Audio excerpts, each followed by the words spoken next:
Final week before the regional restructure gets underway. Week 4 of the CCL. My name is Corn. With me, Cash, the duo, is back. And once again, I am happy to be with Amber here tonight. Thank you so much for joining us as always. We got the Baldwin Wallace Yellow Jackets going up against the Queen's Gael out of Ontario, Canada. Neither of these teams ranked. Queen's actually joining us for the first time since the Modern Warfare 2 season. Baldwin Wallace looking to maybe have a little bit better of a season than they had last time. Dipped out in the regional qualifiers, but they did end up making that through their Division 2 status. So that being said, Amber, let's rope you on in. First and foremost, how are we feeling about cutoff week coming up? Feeling good, feeling excited, seen a lot of good things in these, weeks leading up to this moment, and I'm hoping to have a good slate of matches ahead of us tonight to really close things out as we get into this final week.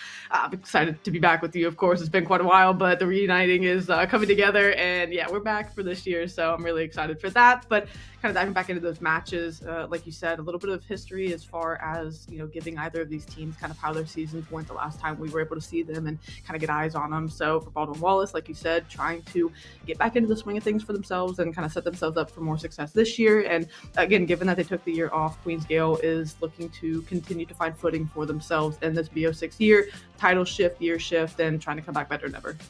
Yeah, absolutely. And I'll save you the breath on explaining the regional restructure going forward. If you want to check out more of that, you can go to the CCL League OS. If you don't know where to find that, there are links that are going to be around on our Twitter as well as here in the Twitch chat with a few commands.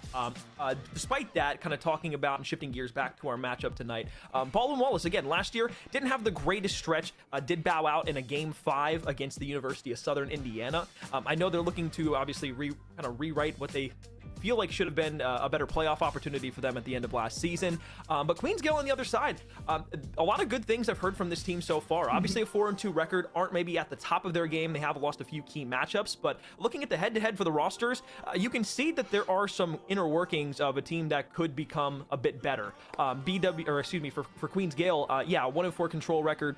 That's something that needs to be cleaned up. For the Hardpoint and S&D though, it looks pretty good for an early start of a season for a team that's growing. It really does. It's something where, like you said, kind of building blocks foundation to where not at the top of their game, but working that direction. And especially with this divisional restructure coming in, trying to end on a high note and get themselves in a good spot to feel confident going into that restructure. It's a good thing to see out of Queen's Gael. And for the other side of Baldwin Wallace, again, across the board, 5-1, definitely looking strong in all of their categories. Search and Destroy being one where they've only lost one map, only losing 2 in Hardpoint as well. So really not too many gripes with their gameplay up to this point.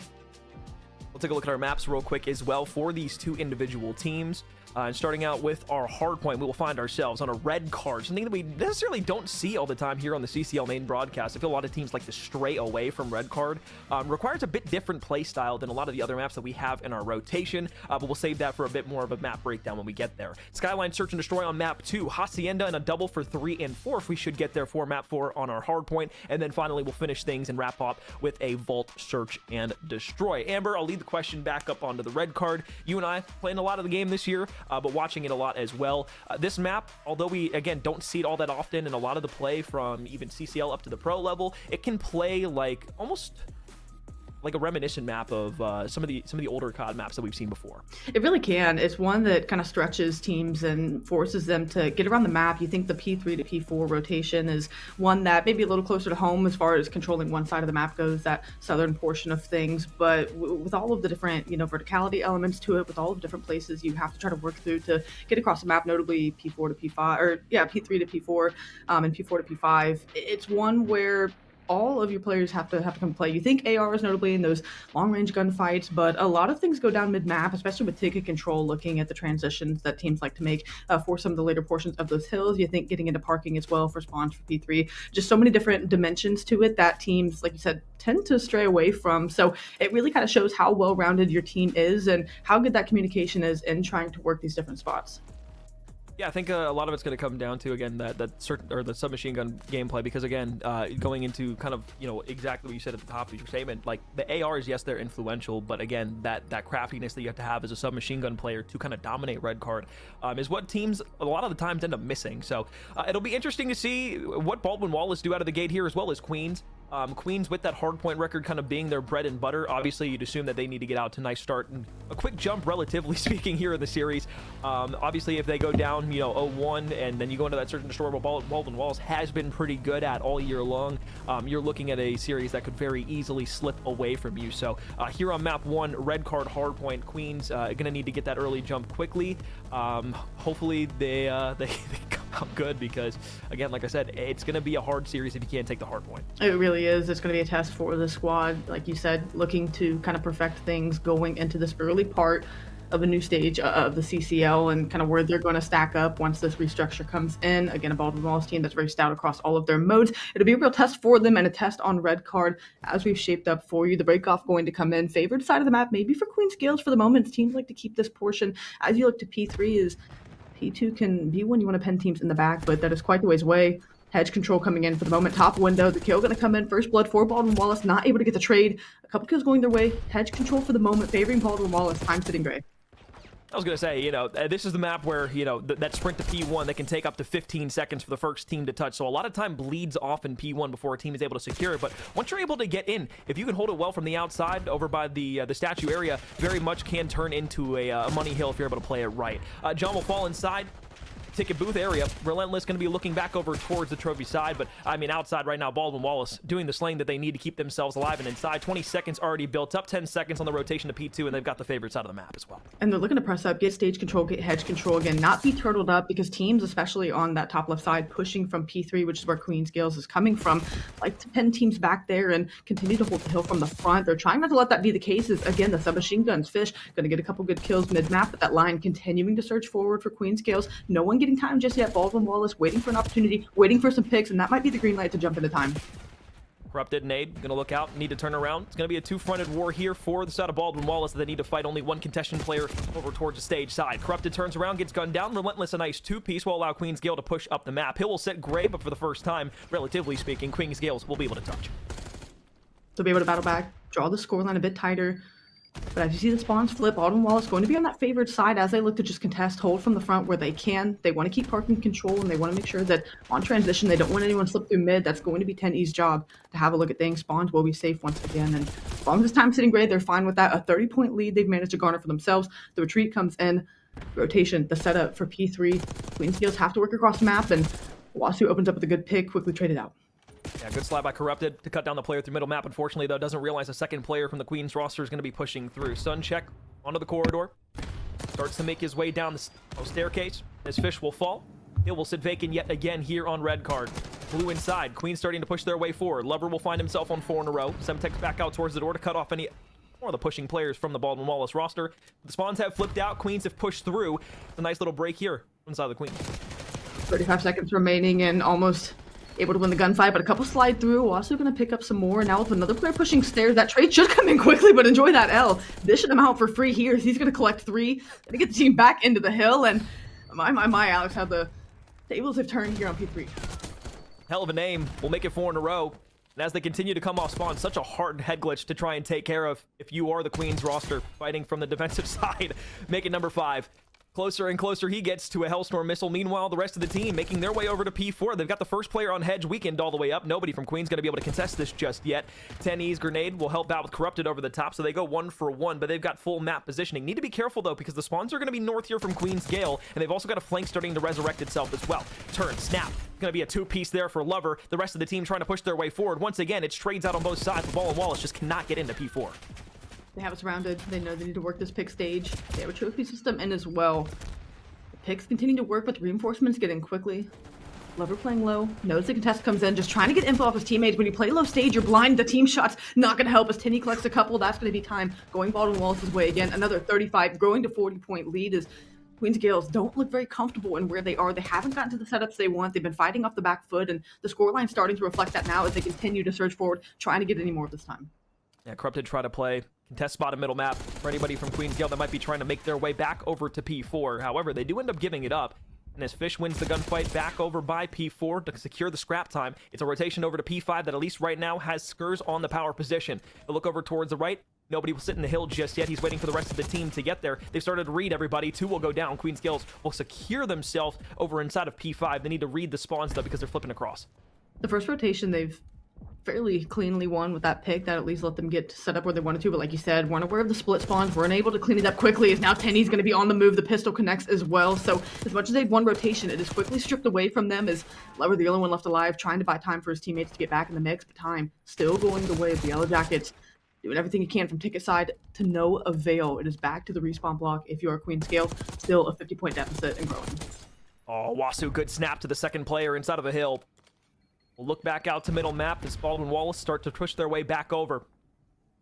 Back and forth we've gone here inside of P5. Both teams have had an ample opportunity to break in and secure themselves some good time. But as we rotate back over to P1, assuming that the scrap time goes the way of the Queen's roster, it'll be about a 25-point lead for Baldwin Wallace that they'll try to go ahead and grow upon. They've got a lot of map spread on the north and east side of the map at the moment. They need to be able to not only hold this part down, but of course clear out tickets so they can get firm P1 time. And the submachine gun, especially can corrupt the dominated hedge side and continuing to do that once again. He'll collect 2, make that 3. Jackal nerf. Null and void for Corrupted here today. Though he's 13-13, exploding here to kick off the second set of rotations for Baldwin Wallace. The lead back out to nearly 50 points. The AR not going to land for him, but again, the mid-map control, the submachine gun presence out of Baldwin Wallace is exactly what you would want here on red card. As we talked about coming into it, Queen's Gaels, they won the rotation over to P4, but beyond that, nothing going for them here as they're continuing to get wiped away. Fish somehow stays alive, slides across while Lover is just unaware, tossing a bit of utility into the point to try and weaken up that player. So instead of being able to clear everything out, Queensgale is now just getting killed by Baldwin Wallace out towards the P2 rotation. Finally, they'll clear it out, but again, it's only for that last 10 seconds, so that lead that Baldwin Wallace had has grown just a touch. They'll get back over towards P2, and if we remember from the last set of rotations, P2, Queens really didn't even get a touch on it. Baldwin Wallace was able to go about a 40-point up. And that's perhaps what they're looking to do, is get that 30 and then look to flip spawns. But even earlier, with the mid-map control they have, they're able to flip it almost instantly as time sits gray and Queen's Gale simply just aren't comfortable, don't know exactly where these players are pushing from enough to be able to hop on time. Fish sitting right out waiting, his teammate finds another one, and now that you've got them pinned in the spawn trap, you can just look to soak time from the front. They're trying to back this lineup even further if they can, not let spawn slip through. So we Scourge maybe with an opportunity to find a pick and push, but the 3-piece in the feed, that's going to let time go their way. 30 seconds. Score continuing to grow, and they've managed to keep spawns, Alex. Yeah, it's been a battle of trade so far, and Baldwin Wallace have been on top of it. We see 2 pieces multiple times, and even 3 at times for the Yellow Jackets, and if they're going to win this game, they just need to keep continuing to do exactly what they've been doing so far. Queen's Gales, just at times, it seems like the communication might not be there.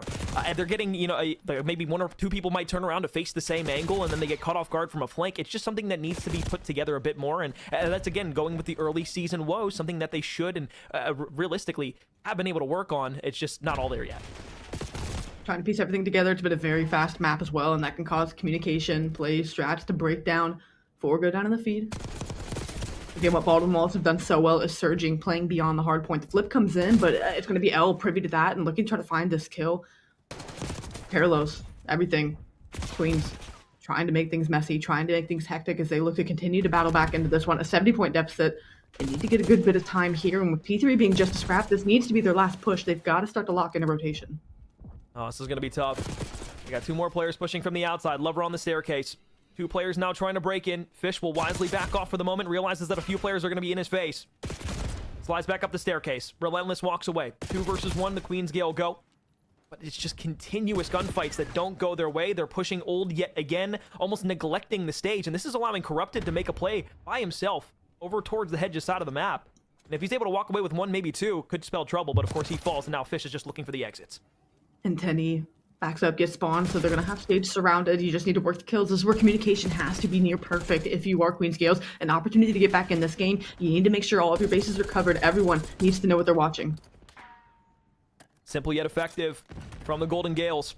Tenny will lay down, waiting for the reinforcements to spawn in. Pushing back up the map. First gunfight doesn't go his way. Jackal up close is going to win that every time. Fish also falls.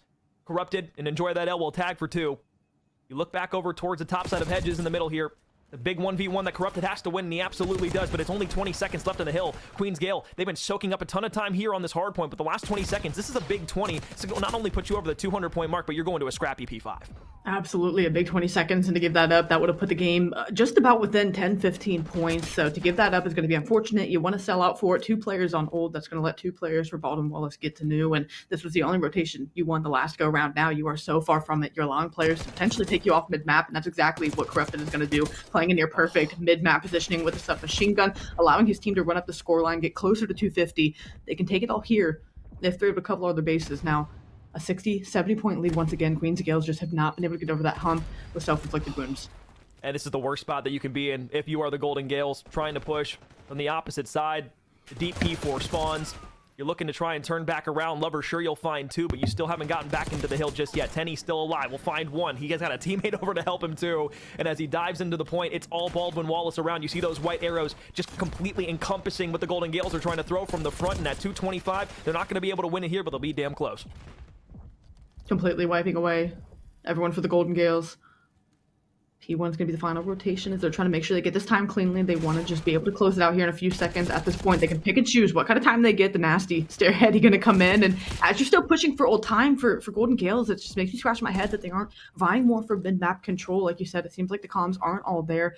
They don't seem all aware of what they need to be doing around the map, more so what they want to do in a sense. And that's going to allow Baldwin Wallace as a unit to push forward, find a few kills. The trades, if they come in, should be good, but Fish going to collect it. It will be Golden Gaels on time for the moment, but now that you've continued to find these kills, someone can hop time. They just need one more wave, and they should be able to close this one out. They've got full position on the outside of P1. All they need to do is find those couple of kills, push back in towards the point, maybe be able to take the final bits here, but with 8 seconds left, the Golden Gaels not giving up just yet. Still trying to play on the outside. Tenny will fall. It's a 1-1 that goes the way of the Golden Gaels for the moment, but just like that, Baldwin Wallace are back in. 8 seconds left. They should be able to win it here. 3 for one of the feed skirts, maybe buys a little more time, but again, being able to pick and choose. 5 seconds left. You have to sell out. You can't make the rotation. You're just trying to keep them off time, and with a couple kills coming in, that should be the call. Dive on time, close out these last few seconds. Lover, maybe the last one to contest. Oh no, oh, he slides back and he's not able to win the gunfight, so Baldwin Wallace will sit inside of P1, don't even need the rotation that they secured over to P2. They'll start the series off 1-0, and this will bring up the topic of conversation that we had right before Map 1 kicked off.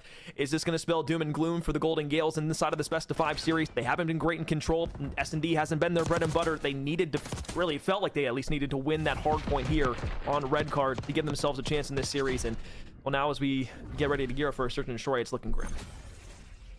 Yeah, fair amount to dissect too with that hard point before even diving into the search and destroy and what could be on the horizon for the Golden Gaels.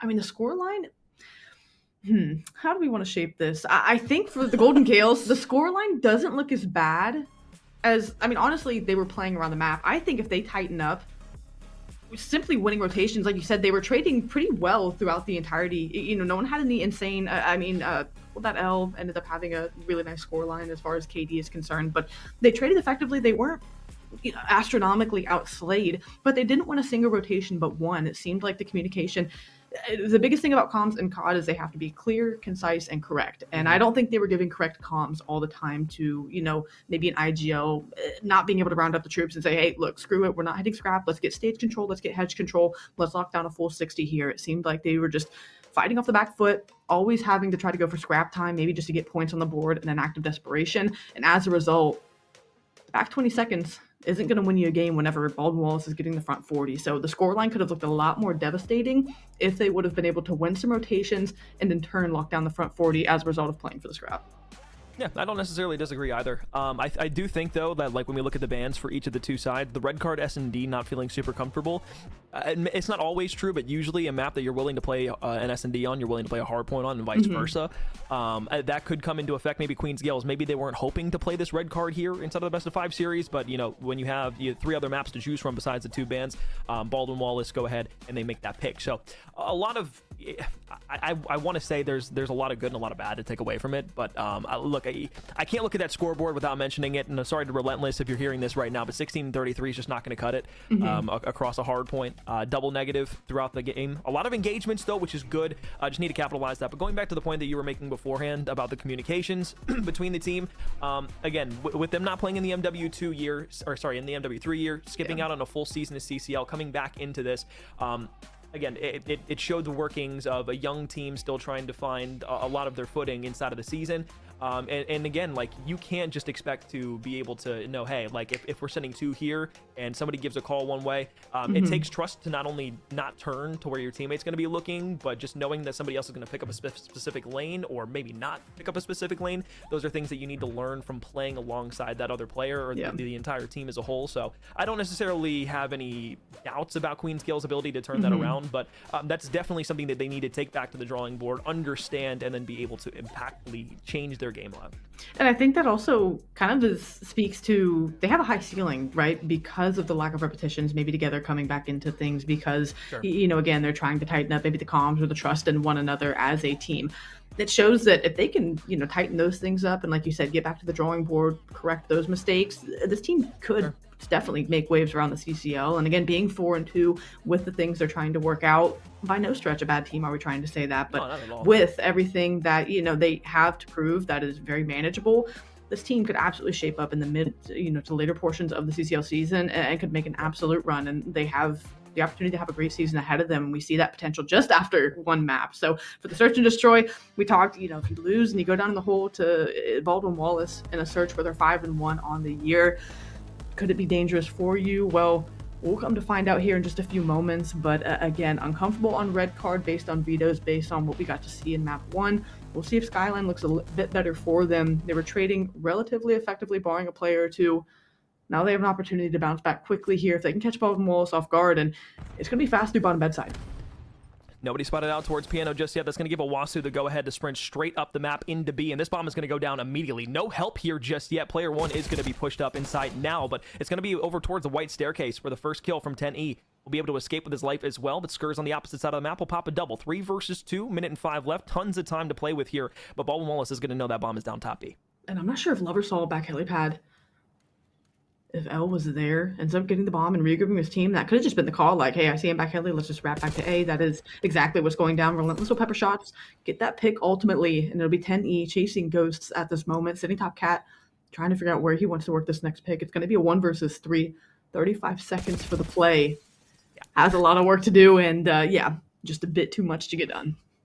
Well, look, I mean, when they slowed it down, they were able to communicate effectively there. You had the player that was over by Piano on the staircase heady looking back heli. You had the other player by Grill looking at the back heli. So once you get those shots on it and you recognize, hey, that call out is there, they were able to make good work of it and effectively pinch that player away from being able to make an impact on the rest of the round. So that was good stuff from Queens in that first round there. Although they don't get that first blood, they do get that double. I like to see that they're willing to push the pace and push that tempo up the map. Just need somebody there to play the contest when you're going to get that bomb down. He called no help and nearly ended up biting them, but they find composure quickly. And now in this round defensively, we'll see how they look to hold 2 players pushing pace, maybe through cat side and Jim, as everyone else trying to hold the outer lanes, and it's Lover, as you said, pushing pace, tempo high through these first couple of rounds. Now is with bomb down. Not sure that they have that information, but quickly on the flank, I mean, the pace they're playing with right now, putting Baldwin Wallace in a blender, and I thought for just a second, Alex, that maybe we would have had an absolute world star here early on. But the retreat, the patience to know to back up, and again with Baldwin Wallace just having to retrieve bomb in such an aggressive position, it's gonna be so tricky, and Fish gonna get caught out for it. And he was just playing there the entire round. He was stuck in the corner after he got that first pick inside of the bar side. He didn't move afterwards. And if you're Lover right there, patient as ever, waiting for somebody to push through. They didn't get that bomb down, so you know that you're playing the entire north side of the map and waiting for somebody to get through. Just a consolation player, and that's all you need. You take that first and final gunfight, you take the round forward. So 2-0 up here are the Golden Gaels. Going back to another offensive round here. We'll see what the play call is. Last time it was an aggressive hit onto B. Will it be an A assault? All I know is that I'm figuring it's going to be quick. They're taking control of the pace of this one early and applying pressure. It's going to be pushed through cap once again. They have a couple players sitting there. Corrupted gets cross, gets calls at someone's gym. But quickly at bar. Hoo-hoo-hoo! Blink and you'll miss it. Able to snap for that one. Can't get the second. So again, it's 1 for 2 in the feed lives. Man advantage continuing to favor Queen's Gale. As backed up and spawned once again is Baldwin Wallace. Bomb going down A. Figure I've seen this film before. Enjoy that, L. Gonna get a shot off. Hard retake here. You got a full spread from the Golden Gaels. P1 contention. And you're just trying to work this pick. Doubled up here from the Yellow Jackets. They'll slide into the bar. Nothing spotted out just yet. They are all playing away, just throwing shoulders, not willing to give a life away. 23 seconds left, and the first player from the Baldwin Wallace roster goes down. Enjoy that L, the last one alive. Doesn't realize that somebody's over by P1. Gets shots in the back. Slide challenge out. That's just beautiful stuff on a post plant for the Golden Gaels. They'll take it 3-0. Snowball starting to grow here. Is already facing a 3-round deficit is Baldwin Wallace, and the confidence they've come out with here for the Golden Gaels in map 2 is definitely something that maybe, kind of beckons back to the lack of comfort on red card in general, as you were saying. And of course, a different map, a different mode, but they are 4-2 here as well. So a team that is formidable in search and destroy up until this point. Baldwin Wallace at every turn with no answer. They found first blood, but when the mid round gets going, that's where they end up finding themselves in a man disadvantage. They have had no answer for the offense that they've put down, and now defensively, they need to make something stick. Deep mid-map blitz. Lover tries to snap onto Corrupted, but the SMG presence just too good. Corrupted will lay down, waiting for the reinforcements over the top. They know they need to push forward. Nobody on the flank this time. 1 versus 4. Skirts will be able to pick up 1, but they always say the second man in a 1v4 is the one that causes the problems, but in this situation, nobody's throwing a life away. Tries to shoulder fire. Tries to dance around, enjoy that L. Able to get the kill. Second man takes care of business. They get around on the board finally. And they were just able to manage lives. Able to keep the advantage, get the bomb down. In a round where maybe a sigh of relief comes in, knowing that, okay, we're on the board. Starts with 1. Let's keep this thing going.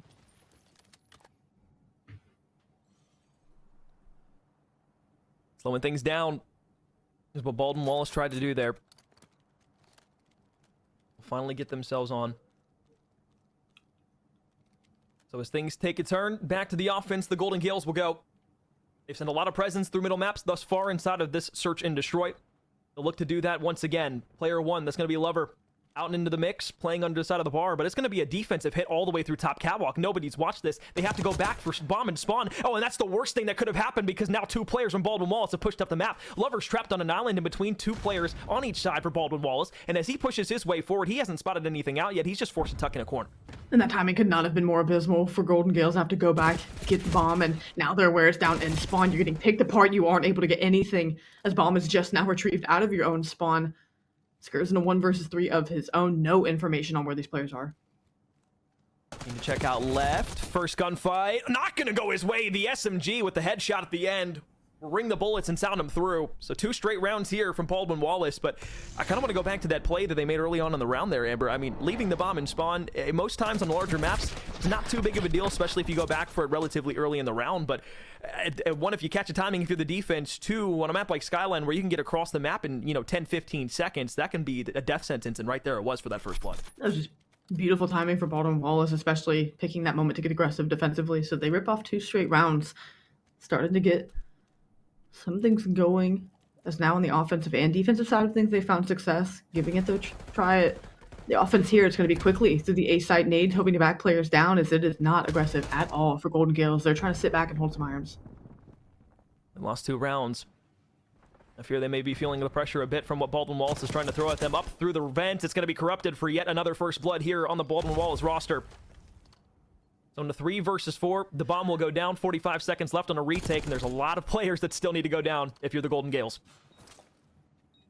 Corrupted back again. Up through vents, knowing this player is going to be challenging him from P2, ends up just hitting the rewrap, going to dive, get back with his team, as you're going to find a pick if you are Lover. So now as they're trying to work through the spawn side, it's going to be Tenny that backs up, can't get the kills, so the call is in. You are stuck between a rock and a hard place. Everyone getting picked, working towards the site. It is all under Corrupted. And they know exactly where he is, or at least they should. He's able to find 1. Nobody hops on the bomb just yet. They're still chasing around, trying to look for him. Finally, they'll hop it. 3/4 of the way there. Still trying to dance around.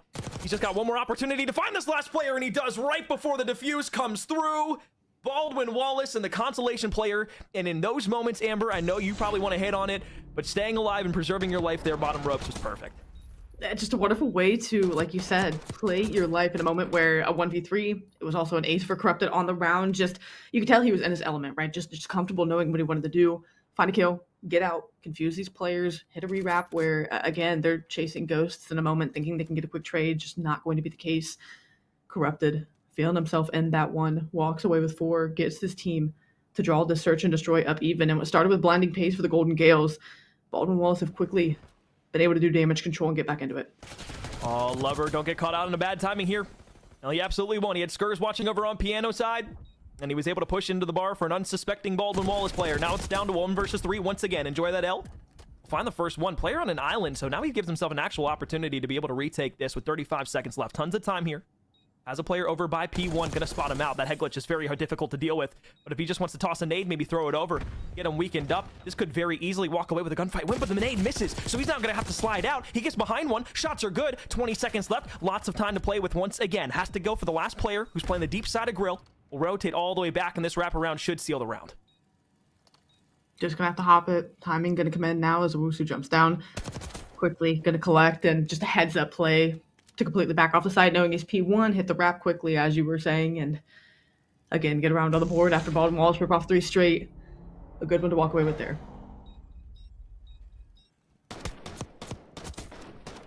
Got dangerous.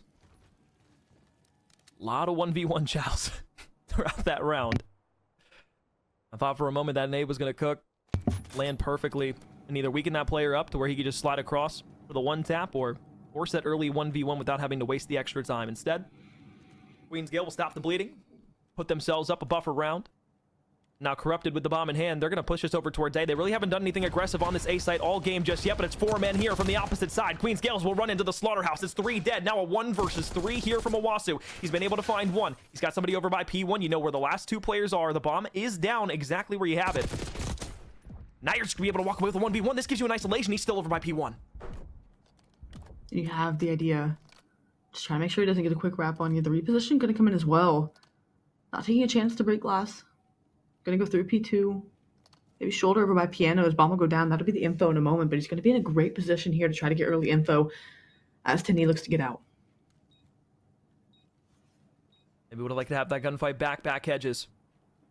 Instead, once again, a 1v1 with the player playing out over towards P1. Owasu looking to push his way back, wants to go for the bomb check and is going to be able to find it. Looks back over towards the gym side, but Tenny's going to get the good timing. Snaps are there, and what could have been a 1 versus 3 from Owasu, unfortunately does go the opposite way timing-wise. Yellow Jackets bring us back to a 4-4 standstill. We're tied up. Great use of the objective offensively here in this search and destroy. Everyone applying the pressure to the defense, forcing them out of their positions, out of hiding, to make a move towards bomb site, and everyone taking care of business on either side of the bomb here. Baldwin Wallace have battled back into this one. It was Queen's Gales that took 3 straight rounds to open things up. Baldwin Wallace take 3 of their own, and now we've been handshaking as we get to the later portions of this map. Number 2, bomb going to be left in spawn again. It's not aggressive, though, out of Baldwin Wallace, so as they're shouldering, as they're shimmying this, it is not quite the high-octane defense we had seen before. Things have slowed down tremendously. And they're lucky that Baldwin Wallace didn't just send 2 over the catwalk once again. Cut them off for a first blood in spawn. However, this passive offensive approach could work out for them here in a moment as they have somebody pushing across the catwalk. It's a bait and switch that Lover was able to walk away with the first blood on, but you cannot reach out that and get pieced by Enjoy the L. Bomb is on A, but everybody's pushing through the spawn now. I don't think they're going to understand that everybody's wrapping through. They planted the bomb on the wrong side. Yeah, this is going to be disastrous. This Relentless gets eyes and looks to back up completely. Now the call coming in. Everyone going to swarm forward for the Yellow Jackets. As you just need to work some picks, but everyone's swinging in these corners at the same time. Gives you no opportunity to snap for a kill. Beautifully played round out of Baldwin Wallace. Enjoy that L. Going to be doing everything he can to put this on map point, and does just that. Trying to steal away this second search and destroy as they've come alive here in the later stages of the search. And it must be said, offense on Skyline, you cannot afford to sit in the backside of spawn. It is an absolute no-to-go. Unless you're confident you can work a blood or send a double chow somewhere else, especially getting 2-pieced on the top of cat like that by Cobble. I mean, it's just tough. Yeah, it was just another misplay of Queen's Gales, and confidence in the gunfights, like you said, the reach out to get pieced and to lose 2 there. I get maybe the element of surprise, but Enjoy that L held the iron, did a fantastic job at really putting that round away for the Yellow Jackets. And now with 1 round remaining, it's going to be fast through bottom bedside as they're going to quickly try to push across the gym. The bomb staying low, so no information being given as they look to check cat. Penny going to try to connect to open things up, to soften things, but it's going to be Lover collecting 1, and now on the other side of the map, 2 go down. Easy to do. Get those first kills. You got aggressive. Bomb has been recollected by Tenny. Can't snap on the back. A flawless round from Queen's Gale puts us to a round 11. A fitting end for a search and destroy that's gone back and forth. And those 2 picks kitchen side were pretty much what did the round in. It kind of halts the play towards the B side that you were trying to make, losing players that were going to be supplemental, maybe to pinch after that bomb goes down. And like you said, can't really write a better ending to this map 2 than around 11. If you're Queen's Gaels, you want to walk away with this to tie this series up 1-1. If you're Baldwin Wallace, you feel confident going into a respawn next that you could maybe put the series away if you walk away with the search here. You've battled back. It's been a nail-biter to this point. How do things look to finish here? Oh, it's going to be a straight sprint across the top catwalk. And no one's there. And the rest of Baldwin Wallace, they want to get into B. Backdoor could be opened here in just a moment, but Skurs will drop all the way down. Stun checks aren't able to find anything up top. Tenny pushes his way forward. Fish will find the first blood. 3 players left here. Turn around. Bad timing, but Owasu once again in a 1 versus 4. He's got to commit on it this time if he wants to send this to a 1-1 tied series. He'll sit in the back, wait for a few players to push out. Bomb has yet to go down, but it's now getting planted. It's going to be a 45-second timer for him soon. Oh, and he's going to push through Cat. Doesn't get caught by the player looking out piano hop up. Now he looks a challenge in here. Here comes a quick 1v1. Fish in the back left corner doesn't see him. Spots up. The drop is good. Laid down behind the office table before the unsuspecting Owasu does get turned and snapped on. So with a 6-5 victory and a round 11 win for Baldwin Wallace, they'll put themselves up 2-0 in this best of 5 series. It was a map that Queen's Gale started out phenomenally on. It looked good for the Golden Gaels early on, but after the 3 rounds that they won, Baldwin Wallace did the exact same. It went pretty much 1-1 the rest of the way, and unfortunately, in that final round 11, they just weren't able to put the finishing touches on a good start to a search and destroy. So, now with the series, as we take a look at the overall Skyline scoreboard, it feels a bit less likely that we're going to see the Queen's Gale be able to really find not only footing in this series, but even start a reverse sweep.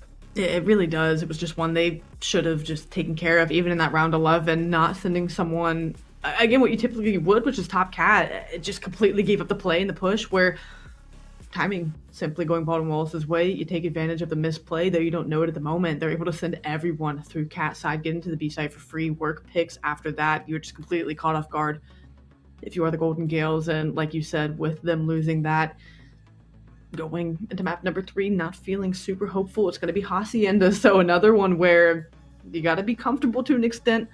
Maybe you can take advantage of everyone having, not even at this point, lack of reps, but with it being the newest map, right? Something where teams are still kind of ironing out how exactly they want to play it. Control is going to be one where it's going to be everything to get out of spawn, right? Not get put in a spawn trap, not let lives bleed too badly. That's where you see teams getting a lot of trouble here. And Baldwin Wallace want to close this one out. Queen's Gaels, they didn't play a bad, as far as kills are concerned, hard point in map number 1. They need to manage lives here. They need to manage situations. They've shown us they can in that search and destroy. They hate and are kicking themselves to have let that one go. But their opportunity to bounce back in their final stand is going to be on map 3.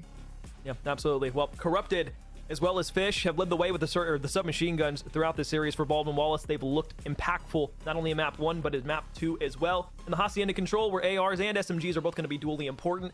Queen's Gale also haven't looked great when it comes to their AR presence across both of these 2 maps, respectively. That being said, with a 1-5 control record, Queen's Gale looks to improve that to 2, extend this series to a map 4. But when we come back, we'll see who's going to be able to take the control in a dusty, misty map 3. Don't go anywhere. We'll be back in a second. Welcome back here to the CCL. My name is Cord. With me is Cash. Baldwin Wallace, a 2-0 lead inside of the best of 5 series. If you haven't joined us for the first 2 maps, will allow us to give you a bit of insight to what happened in those last 2, or rather first 2 maps of this best of 5 series. Starting out with map 1, it was a 250 to 170 point win for the Baldwin Wallace boys, and then in that search and destroy, that 6-5 victory for them allowed themselves to put a 2-0 separation in between them and the Golden Gaels. We go into a map 3 here on Hacienda for our control. And Amber, we talked about it before the break, but going into this, it has not been all good for the Golden Gaels in control this year. Rather, it's been completely the opposite. It has been, bar 1 map, the bottom tier. It's just tough, especially as you dive into a series like this, where it's one you faltered in the first respawn, and now you go into one where it is, like you said, kind of that lowest rung for you.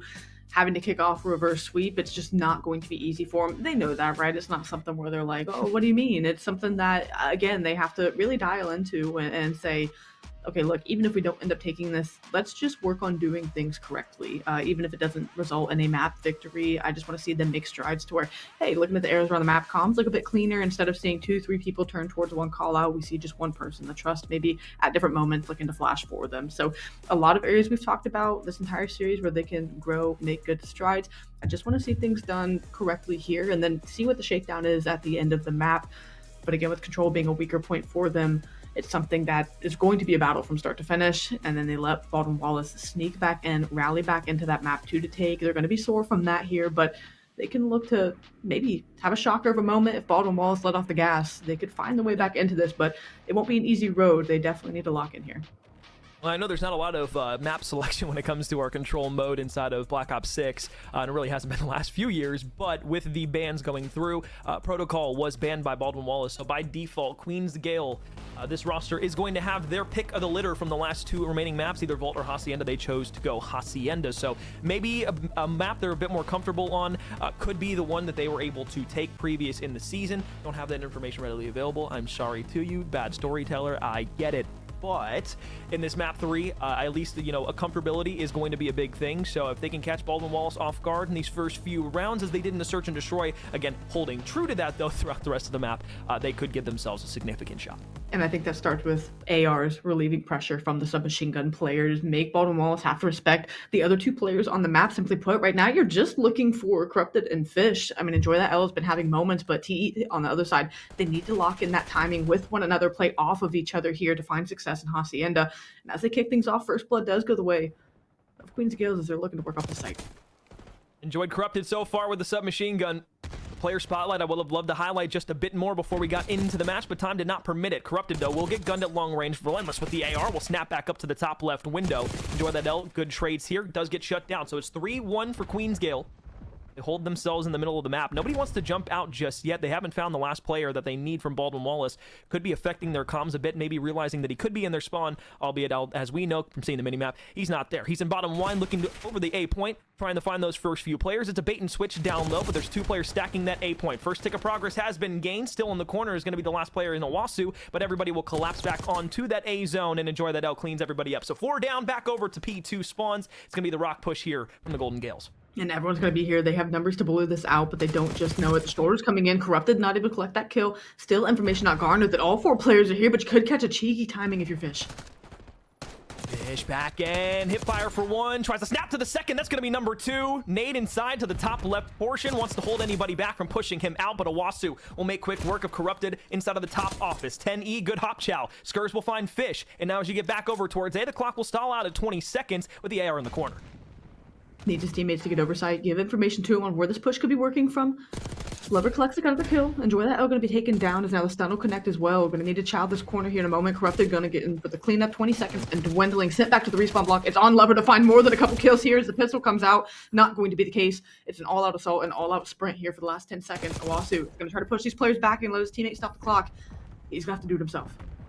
Nobody pushing over towards B. Still hitting over from the rock side is going to be last player of the Golden Gaels. I don't think anybody's going to be able to touch on A here, and they won't be able to. So an extra minute added. They've got a 1 life advantage over Baldwin Wallace, which seems like it might not be as telling as the round has led on. There's Lovers in the backside of spawn, looking for a few players coming out. I don't think he realizes there's a player upside top office. Now over towards the plat. It's going to be a hard push from the Golden Gaels, but that's going to be a big constellation kill that gives them an end to the site. Control is everything, and you see a player try to rotate. It's going to be Enjoy That L, but he gets taken out as well. So with top office control, shimming, shouldering around plat as Lover, that's going to let his teammates get free eyes on the side. The stack quickly coming in as well. Second tick of progress, Alex. 3 life advantage. You've got to make a move.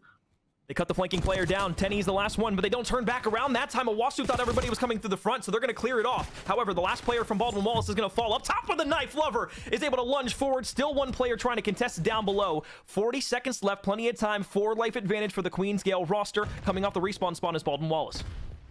They had an opportunity to close it out, and they end up with these Baldwin Wallace getting by the skin off their teeth as Lover continuing to try to work these plays. He doesn't know that anyone isn't going to be home top office. His Fish is the only one that's going to get loose. The comms don't come in. He should be able to find a kill quickly. A Secret is going to do that. The pinch can develop on the time. It's contested. 26 seconds left. 5 lives remaining. You need to work these kills and not let things get too crazy here. 3 for 1 in the feed, but you're going to get wiped down. It's all going to be on the Lover to find this kill. Oh, Lover gives himself away, though, and Enjoy That L's going to be able to reposition back over by the side of the vines. From behind, in tin. Oh, don't get turned on. He doesn't. 7 lives remaining opposed to 1 on Baldwin Wallace. Feels like the world's on his shoulders right now. The worst thing you could let happen here is all 3 ticks of progress over at B come through. Nobody wants to give themselves away right now, and they're going to get all 6 ticks in the round on the offense. That's a moment right there that could be a mess step for Baldwin Wallace. You want to be able to fly yourself forward and lose your life. Give yourself an opportunity to, as you said, not have to earn all 6 ticks on your first offensive attempt. A misplay. So we'll put a pin in, see if it comes back to haunt them. It's Queen's Gaels. They were able to trade out effectively, as we saw them do in the hard point. They were able to keep things manageable, even when things, for a moment, got explosive. Corrupted Fish, making plays for a couple of kills. Lover, though, making his presence felt here in map 3. Everyone off to a fairly decent start. That's on the defensive try of things. Their work cut out for them is really anything less than 6 ticks. You could consider a win. They want the round as well. Baldwin Wallace have a lot of work to do here. Oh, Fish going to get tagged up by a nade. So early information here for the Golden Gaels, knowing that a B hit is imminent. Through the middle of the map, the ARs have done their work. Relentless will fall, and the offense is flying up towards B. You've got communication. There is a player in Owasu up in top secret. He's going to be able to get back out towards top plat, but doesn't realize there's somebody out behind him. Consolation flank now making its way through. It's going to be Relentless on the back end of this play. Owasu will help snap back over to the player on B. They do get a tick out of it, but it is going to be pretty much everybody knocked back to the respawn block, and there it is. All 4 dead. Spawn's going to be back by P2, so a rock push here from Baldwin Wall, and the Yellow Jack is looking to strike A. Yeah, unfortunately, you couldn't get that first tick into A, so you got a little more work to do to clear that one out, and I mean, just laying flat on his back. Owasu going to collect one. Still hanging out in the zone. Clearing that progress all the way down. A 2-life lead favoring Queen's Gaels. So if they can kind of get a grip back on things, look to get control of the map, they should be sitting pretty here as Baldwin Wallace, the only player pushed up, is going to be Corrupted, just waiting for his teammates as they're all on the opposite side of the map, funneling through Rock. Lover going to be the first line of defense. It's going to be hard to even win one there, but it is at least a little help from the opposition as a team kill comes through onto 10E. So Skur's down below instead of 1. Look over the top to help out. Relentless finds Fish as he's the first one to contest over the waterfall side. Now as they start to push their way back off of spawn, Corrupted's on the opposite side of the map, making a 2-piece for himself. 8 and 10 hasn't had a wild game here thus far, but tries to get that second tick of progress on B. Stall the clock out and they're back on A, but Skurs will take care of that. 2 players on B, that second tick will get locked in. You need to not be able to have that third one get locked down. That's going to add an extra minute. They're already 2 lives down.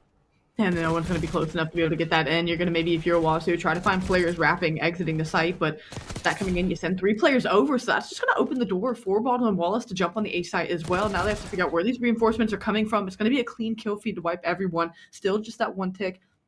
90 seconds of time on the board, a 5-life disadvantage if you are the Yellow Jackets. They look to slow things down, group up, and figure out where they want to work this next push. Such a large map spread on the defense. Owasu was able to get 1, doesn't realize there's 3 other lives that are here. He tried to throw a stun out, and he actually realized he didn't have any utility, so he kind of just stared at the ground for no reason. There was an outer route around the Vine side that was able to get 2 players out. But it looks like Queen's Gaels have made a decision to try and hold the north side of the map. They're going to try and rotate back down over towards the south side. They don't realize that Corrupted has gotten all the way through. Teddy tries to snap to the second, almost able to pop a double early. Fish is still going to be here. And Corrupted's in top office. He's just playing a tuck rat corner. He's just trying to wait for the teammates to push up somewhere. Problem is, they're just not winning gunfights that they need to. No, and he isn't able to collect the second. That would have been massive for them to find an opening towards this A site. So a 3 versus 3, in and around the site. Skur is going to try to collect 1, and the dance goes down. Please tell me he does not connect for the second. Enjoy that L. Going to be able to take care of things. That would have been absolutely devastating if he was able to find that kill. Lover is looking to clean things up once again. They're just trying to bleed the clock.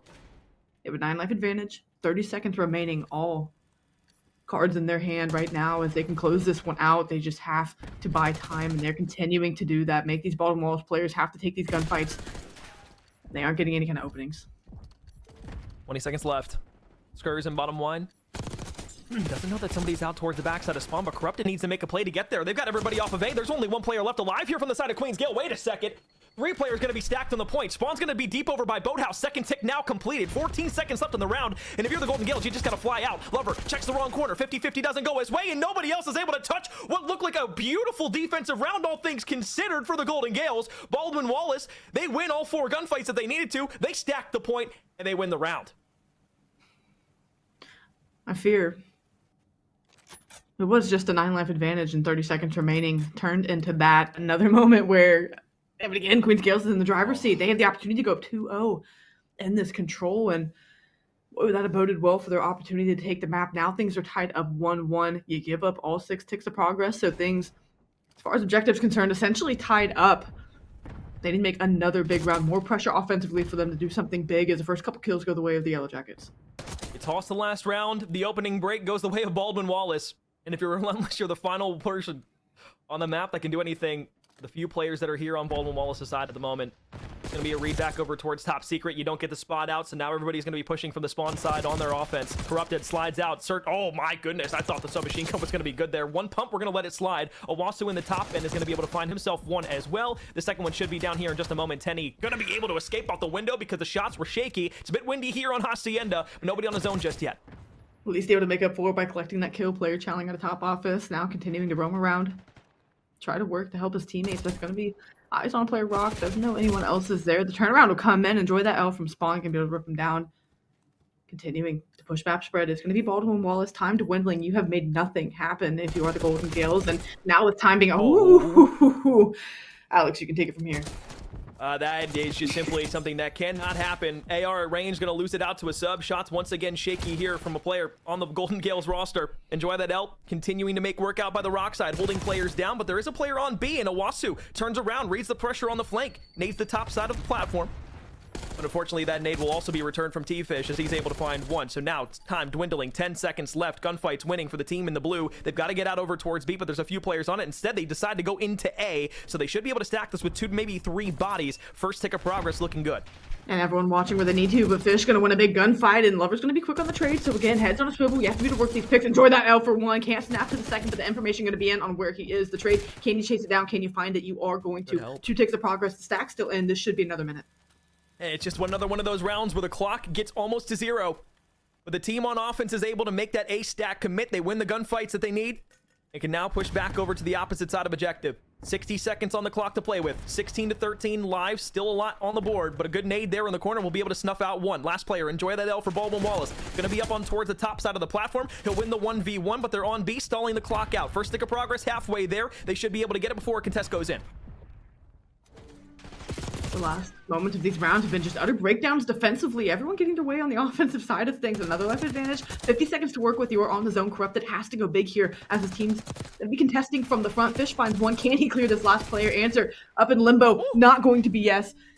Lover going to shut things down. Enjoy that L. The hero from the top ropes. The snap almost comes in, but you clear things for the moment. 1 tick of progress. 45 seconds. You still have a life advantage. You need to slow down. You have maybe 2 pushes left.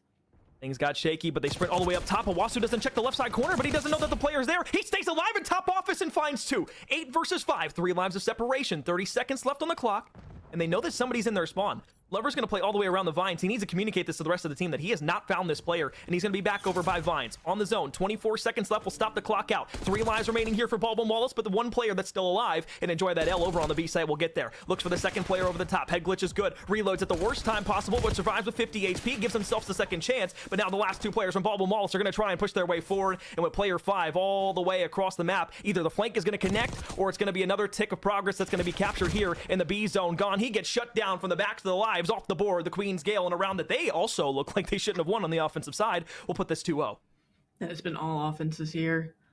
So pressure coming to an apex for Baldwin Wallace to make the most of this. And yeah, just a wacky gunfight win to be able to take. Corrupted shooting at seemingly nothing is he able to collect a couple. And that really was the kickoff for them to work towards this B site. Clear out those players top plat and top office. And suddenly things get a bit easier for you. It has been 3 offenses consecutively. Baldwin Wallace need to take this one to stay alive in this. Queen's Gales do not get the 6th and final tier capture. So if they can get all 6 here, Baldwin Wallace will be favoring the defensive side. But, I mean, Alex, at this moment, it's been all offense, so maybe not the side you're failing to have. Tenny, precarious spot at the moment, has to lay down. Forced to try and find the pressure, but the timing doesn't go his way. Name cod timing. 5 seconds he looks to the right. Unfortunately, the second that he gets up to look the other way, it's a Golden Gale directly on the side that he gave up. So a 3 life lead early in the round. 30 seconds have already elapsed from our clock. Still obviously a lot of time to play with here, as we've seen it. It does not take long for a zone to get captured from either of these 2 teams. Playing in top office, good shots from Fish will trade out his teammate, but that's only going to allow him to stay in the back line. It's going to be a weird push from the top right of the map and around through Boathouse. Fish is looking to make a route, but either A, this is going to work out perfectly, or this is going to fall apart awful. And the thing is, you can't let too much time bleed here. Your teammates need to find kills as well, but you can't just waste time if you are Fish. You need to make sure you can get in the play. But with Corrupted finding those couple of kills, maybe you don't need them for the moment, and all of it could be for naught. Is he has to turn around and try to find this kill, player spawning behind him, and it just doesn't work out. Your teammates also don't have any progress towards the A site. It has been quiet this entire round, and not quite what you want to see if you are Baldwin Wallace. They need to make moves. Kill feed goes their way if you are the Golden Gaels, and again, the time coming down to nothing, forcing your hand out of play. You're able to find the first. Last time it was 4 kills that went your way. You got on the A site and were able to capture it. This time it's 3. Last player inside of bottom 1 will escape towards the back end. E with 8 bullets left is going to throw a stun and a nade on top of it. He's got 2 players that are going to be pushing him here very, very shortly. 50-50 gunfight 1. Team kill comes in. Still Corrupted here with the SMG. Shots are going to pepper up, but he needs to be careful. He doesn't have a lot of health. Turns back around to the top. It's a jump over the waterfall side. Fish stays alive, but Owasu will knock down the final player. Baldwin Wallace spawning over by the rock side. It's one desperate push that they have to get onto A. Trying to get this. Another 60 seconds here in the round, but it might all be for nothing. Oh, when he gets snapped from the side, 9 seconds and dwindling here, Alex. They just don't have any kind of movement. They don't have any area they can look to find these kills. All 4 go down in the feed. You bleed the clock. If you are Queen's Gaels, you walk away with a map number 3 that coming into it, really, we weren't feeling for them. Well, for 1-5 on the season, they look pretty comfortable there on Hacienda for their control. Teams going forward might want to ban the map for them. However, through and through, there were a few rounds that realistically probably shouldn't have gone either of these teams' ways, specifically on the offensive side, but each team makes them stick, but a dominant display of defense there doesn't even force a round 5, and, well, candidly speaking, I believe at about 6-12 in that mode was enjoy that L after 1 or 2 rounds, and finishes at 15-25. The slaying difference looks very different than what we saw at the end of map 1, Queen's Gaels. They absolutely put themselves and their opponents quite a shoulder bit distance away from them and allowed themselves to kind of heat up and take over. So something that we wanted to see. Candidly speaking, it was good. So now we go with the 1-2 series. Queen's Gale looking for the reverse sweep. Maybe Hardpoint wasn't their map on red card, but as we go into a Hacienda for map 4, things could change. And with the submachine guns frying the way that they did for Queen's Gale in map number 3, I mean, between Owasu and Lover, it was 47 odd non-traded kills between the two of them. So, I mean, again, just absolutely explosive plays around the map. And as you said, maybe red card uncomfortable. We will find out going into map 4. But as far as Hacienda Respawn is concerned, they look strong in map number 3. Can they claw their way back into this one and send us to a map 5? Hacienda is one of those maps, too. When you are a sub, you can easily get lost on. One of the largest maps that we have inside of our rotation bar, maybe a red card, but spawns would be a little bit further away opposed to red card where they're relatively close on each hardpoint, excuse me. But again, that SMG ability to get lost, we saw Baldwin Wallace try to do it a few times, whether it was the route through the backside of Boathouse that unfortunately, falls apart, or Corrupted sitting in either bottom 1 or top office, just trying to play a corner, waiting for a few players of Queen's Gales to come off spawn. It allows you to play those different angles. Hardpoint, you're going to be able to have that same kind of thing, right? You can take a route early on in a hardpoint. You can be able to kind of just play around that top platform or top office for P3, and we very quickly see those hills that could be contest heavy, or even at times money hills.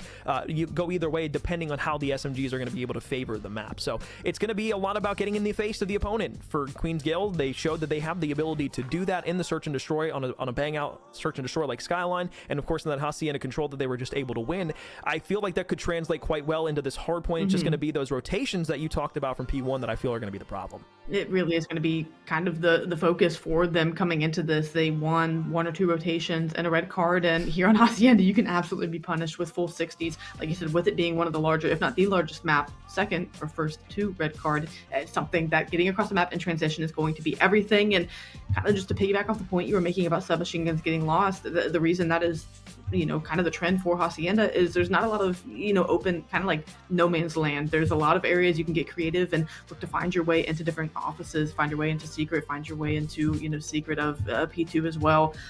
It's something where ARs don't quite get the privilege of long lines of sights without much to hide behind. And the submachine gun players, if they are smart and if they're comfortable, they're going to absolutely exploit that. That's what we saw out of Lover and Owasu. And if they can keep that going, they should find a lot of success here. Rotations will be everything. I don't doubt the gun skill and, their ability to win gunfights here. I just need to see that fundamentally sound hardpoint can be played by them.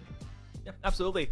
Real quick, if we can, just pull up the head-to-head graphic so we can kind of take a look at that for the hard point specifically. Obviously, it's not going to be updated for this series just yet, but with that being the 5-2 hard point record compared to the 4-2, again, one of the points that we made at the end of the red card was maybe this wasn't the map that Queen's Gaels really wanted to play.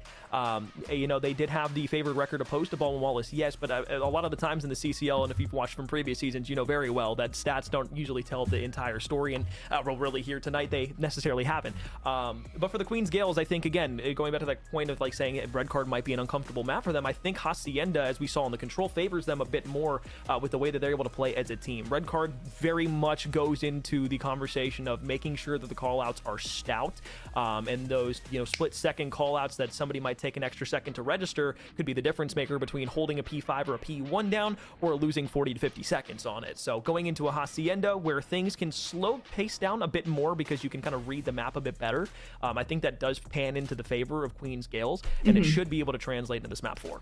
Most definitely. ARs were just caught out on map 1. They haven't had much of a presence in this series, but now the submachine guns have really kind of hoisted the series for Queen's Gaels on their back. The ARs maybe get a little bit more pressure alleviation to find their way, find their footing in this map 4 and in this hard point where they haven't been able to, not entirely up until this point, but again, they've had a rather quiet series that's been overshadowed by how well the submachine guns have been playing. So you get your least preferred mode out of the way with a victory. You kick off the reverse sweep with a rather convincing control win. And again, looking at the head-to-head as we brought up here, it's something that they're pretty stout in the hard points. They feel pretty good going into map 4, but this is a series where they definitely are the team that shouldn't walk away with it in a sense. And Baldwin Wallace faltered pretty badly in the control to let, you know, the door get open, maybe just a crack in the way for Queen's Gaels to get some confidence, some wind in the sails, and get back into it. Yellow Jackets need to find composure quickly. They need to iron out, okay, what went wrong for us there on the Hacienda control? How can that translate into mistakes being corrected here in the hard point? And again, rotations, so much of what map 1 went favoring Baldwin Wallace. If they can lock that down, I mean, I think just looking at rotations, they should be able to walk away with the map win, unless based on explosive plays by the submachine gun players, you can get some cheesy breaks. But Baldwin Wallace, with how sound they played the red card, just off of playing the map well, should close this one out. But Queen's Gaels have shown us they're here to stay, at least for the moment.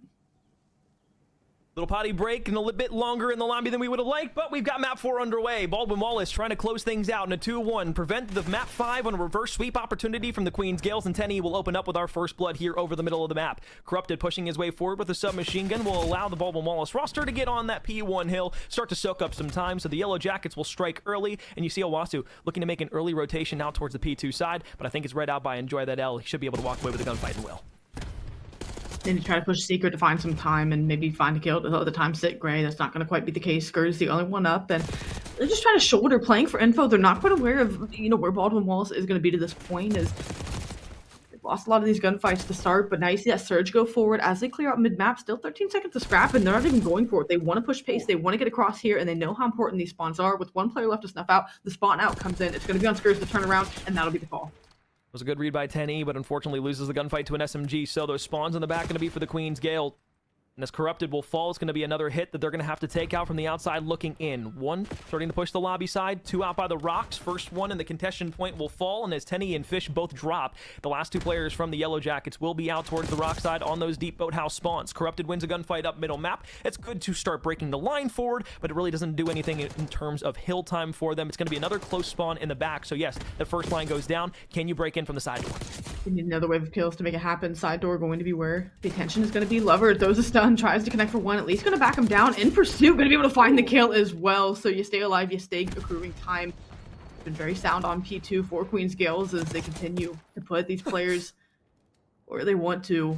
Now as they have them backed up, spawning back P2, it is relentless on rotation. You can see early on in this hard point, they're putting proactive effort into getting across the map for these new hills. Lemla spots one out. To back off and play the left-hand side. Shots at long range are going to be able to pick up one, and is everybody pretty much falling here from Baldwin Wallace out towards the Vine side as the contest player from middle map was playing in top secret. Fish will slide in. Contestation going to be good for one kill.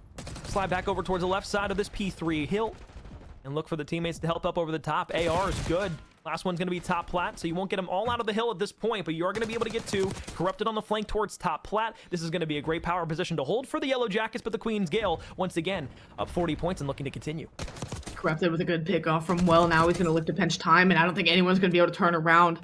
Combines with his teammate for a few. Last player standing is going to be around 10, and what can Lover do? We've seen him be able to have explosive moments here in the series as he continues to do that, trying to snap, just pre-fire where a player could be coming from. Teammate support not quite in, but the pinch through Secret once again working out. He kept his time scrappy.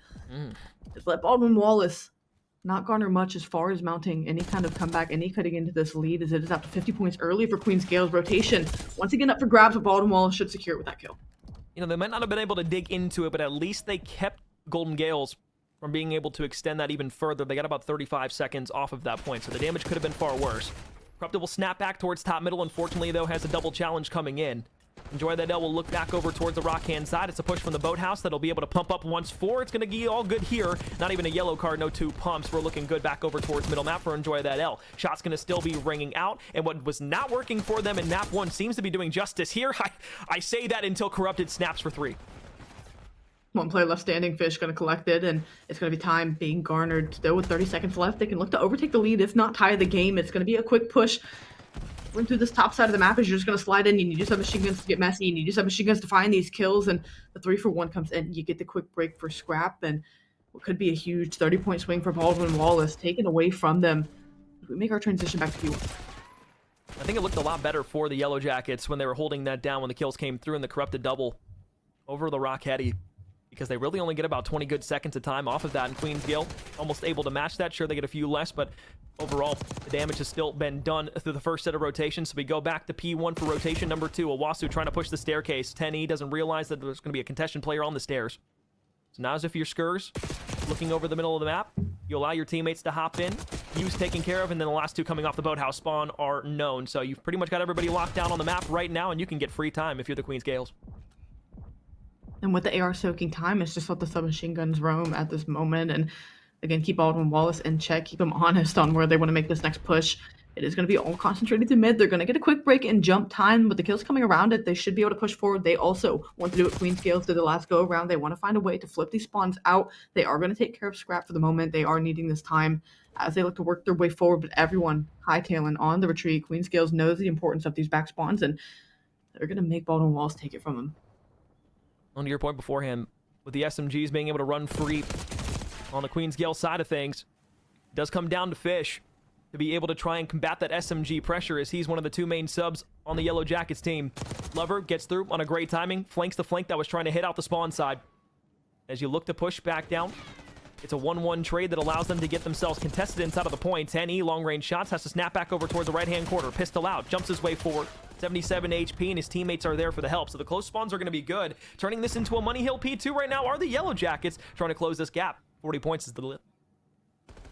This is great time for them. They just need to hold it cleanly. They can't make mistakes and give up the rest of the scrap time. That's kind of been the tale of what they did in map number 1 was, give up scrap and kind of keep Queen's Gale in it. But for the moment, they were controlling time now, getting snuffed out once again. Still a 50-point stiff arm that they cannot seem to overtake. That kill in transition is going to be huge for them in this setup, but it's going to be a 2-2 split. It might be Fish able to shoot a player in the back, and that'll be the case. But again, with the submachine gun players roaming, you need to work these picks. With this kill, it should be the cleanup. They have the clearance for P3. Potential for Money Hill on P2. They fumbled the bag. Now here, they can rectify that mistake, but it's Lover spawning in the back. A lot of full map control. Enjoy that L. Finds the first pushing player from the Golden Gaels. Up in the top, once again spot out another. Relentless should be traded out here momentarily and will. So now you look back towards top office. Enjoy that L starting to heat up on 4 in a row. As teammates around to help. Nobody on a flank right now, so it's going to be an all-out brawl for the front of the hill. Snaps, 1, dead, 5 in a row. Looking for a potential hellstorm here. Sure, the hard point's knocked out for a moment, but you still have players surrounding this, but the spawns are going to flip out. They need to read this. Enjoy that L will. 7 bullets left in the mag. And what looks like another good push, Amber falls apart. Had that back 20 seconds, and that just continues to let Queen's Gales keep that cushion that they've had this entire map since they ripped off good P1 and P2 at the start of things. So the third set of rotations on the horizon as we get to P4. An opportunity to eclipse the 200-point mark, but it's Baldwin Wallace on transition again. They had a very good hill, arguably their best one to this point in the map. Can they replicate that success? Can they win the line share time? egregious push out there from Enjoy That L. That forces all 3 players left on Baldwin Wallace to have to play inside of the point and wait for the 3 remaining players from the Queen's Gale to push their way forward. So maybe just a gross misstep in the moment, unfortunately, leads to another break from the Golden Gales. Now as Owasu's on 5 in a row, he'll snap back out towards middle. He's got a Hellstorm to work with, utility in the pocket for this Ontario team. Last few players trying to push in from middle map, but Baldwin Wallace getting more and more grim with every rotation. It seems like just mirror opposite play of how maps 1 and 4 have gone. The team with the lead imposing their will. Corrupted pops another big 3, but is it going to be enough?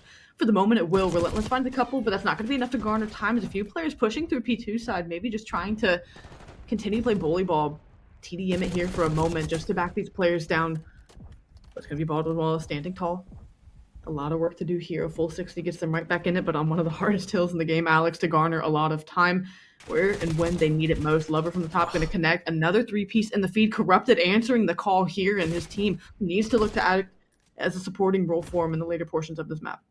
I'm gonna say that 2-piece doesn't look too big in the moment with the lead how it is for the Golden Gales, but it keeps them out of the hill and actually allows Baldwin Wallace to get back inside of P1. Unfortunately, as I say that, the pressure overwhelmed. You see the Golden Gales get back inside, almost a 2-piece up top, but it's Fish who trades it out. SMG presence there. Stun check out. Relentless, another big kill that goes the way of the Golden Gales. And as every little thing goes good for Baldwin Wallace, it just seems like it's 2 steps every one for the Golden Gales. Ontario looking to try and school things here on Hacienda. A couple more hills, this game should be over.